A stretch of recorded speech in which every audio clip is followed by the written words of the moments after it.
Guys ఈరోజు నేను వంట చేద్దామని డిసైడ్ అయినా. ఏం షాక్ అయినారా? మా ఇంట్లో వాళ్ళు కూడా షాక్ అయినారు. మన రాయలసీమ స్పెషల్ ఉగ్గాని బజ్జీ చేద్దామని స్టార్ట్ చేసిన. పొయ్యి వెలిగించి గిన్నెని హీట్ చేస్తే మొదటికే మోసం వచ్చింది.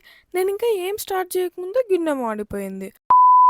అయినా ఏం పర్వాలే, ఇట్లాంటప్పుడే గుండెని రాయి చేసుకొని ముందుకు పోతా ఉండాలా అనుకుంటా ఫస్ట్ ఆయిల్ వేసిన. దాని తర్వాత ఇదిగో ఈ ఆవాలు జీలకర్ర వేసిన. నెక్స్ట్ ఉద్దిబెల్లు ఫ్రై అయినాక ఆనియన్స్, కరివేపాకు, ఎండుమిరపకాయ వేసిన. ఇంకా పచ్చిమిరపకాయలు వేసి సాల్ట్ వేసి టమాటోస్ వేసి పసుపు వేసి మూత పెట్టేసిన. టొమాటోస్ ఉడికినాక నేను బాగా చేపించిన బొరుగుల్ని కూడా గిన్నెలోకి వేసి కొత్తిమీర వేసి పప్పుల పొడి అండ్ చిట్లం పొడి యాడ్ చేసుకొని మిక్స్ చేసుకున్నా. ఇంకంతే సామి, నా బిర్యానీ సారీ ఉగ్గాని రెడీ అయిపోయింది.